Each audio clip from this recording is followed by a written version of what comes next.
Hey guys, welcome back to Fromthedepths with ChillBuilder here.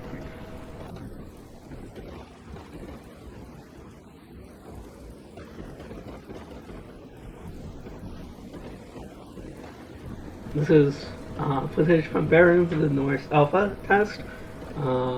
These videos are not going to be super polished because I'm going to try to get these out as soon as possible, given the Barons of the North campaign just released. So I won't be spending too much time editing these. So this is one of the first videos I recorded for the campaign. Previous battles I recorded the composition of the fight, so I'm able to recreate it. But I didn't start recording until I was fairly confident that I was gonna beat the campaign. And here on we have some pretty interesting unit compositions. So as you can see, we're fairly late into the campaign already, and I think from my calculation we're facing about 47's planetary suppression, about 850,000 worth of enemy materials in their forces in this battle, with this Magellan gunship as the primary opponent. But we're no slouch of our own. We have a pursuit cruiser that's stripped down a little bit because it was slightly over the 20,000 volume limit. So I stripped down all the warp systems, removed some guns from the side, and got it under the volume limit. And normally for the meter version it's almost 700,000 material unit, but now it's down to 500,000. Here we have our bulldozer Baneblade, and you're about to see something very funny happen. Unfortunately, this is a pretty big battle volume of 100,000 blocks, which is like a brand new gaming PC, desktop PC, but this is just about the amount of volume that it's able to handle without going to graded mode. But I mean, as you can see, it's already in the graded mode, unfortunately, so a lot of the cool effects are not captured anymore.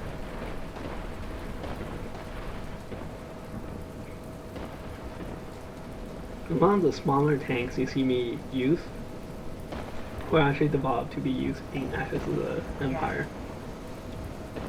So they're a little bit cheaper and fragile than the opposing units that you might see. These railgun tanks are kind of some of my late game staple. They're carrying a 400mm battleship cannon strapped onto a tank that is under 2,500 volume, which makes them very situational. They have to be managed very carefully. They have a lot of wedge armor that makes them resistant to some minor kinetic attacks, and they're basically made out of heavy armor. That's how I'm able to field those units. And yeah, just need to be extremely careful not to take any damage on their sides, or have larger units soak up the firepower coming off of some of the more dangerous enemies. Here I sucked the pursuit cruiser onto the Magellan, which is extremely robust. It's basically a bullet sponge. It doesn't do much, but it does take a lot of resources to take down, so I set my biggest unit killer against it. But now it seems to be turning around and shooting at that missile launcher. And luckily the crime shelter didn't just delete one of my own tank, but it did delete that missile launcher pretty well. Or it's not a missile launcher, it's an AA gun. Okay, the two Baneblades seem to have done pretty well in taking down a lot of the structures, enemy structures here. Another funny collision happened, this time again to our benefit. It seems like we straight up just demolished that gunship.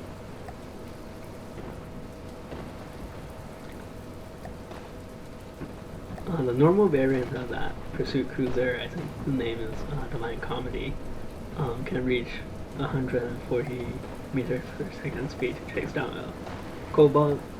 In this case, I don't remember how fast it goes because it's been modified, but we're able to chase down that Magellan. And here's our land ship. Stay very far away from the battle because it has a lot of alloy armor, and the lasers don't really care too much about distance.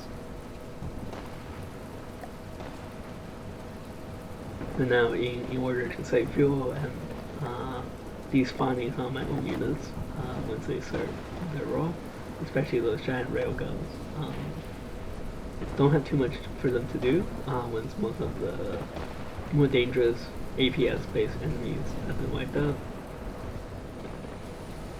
If we're just talking about deleting blocks on this Magellan array, I think Cramps can do the job.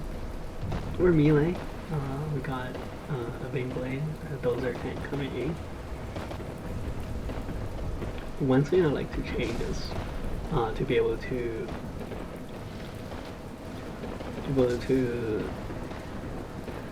kind of use breadboard to manage the turn rate a little bit better to compensate for the drift take, but I don't quite know how the mask will work in doing that.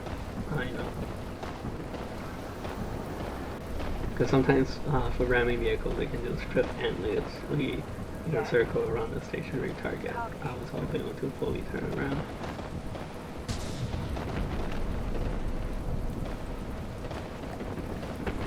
And those lasers on the side of that Bane Blade is quite pretty.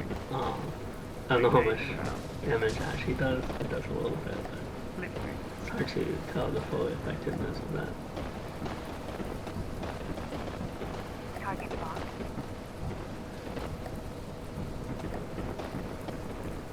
That is a charge short-range laser, so between attack runs, the laser will charge up, which is not a bad way to use a laser, but in limited volume applications, lasers are very volume inefficient, so it's hard to justify the setup just to make it look like a real Bane Blade.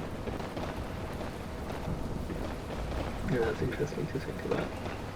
At some point, I have to make a long-range APS version or medium-range APS version instead of a rushdown vehicle.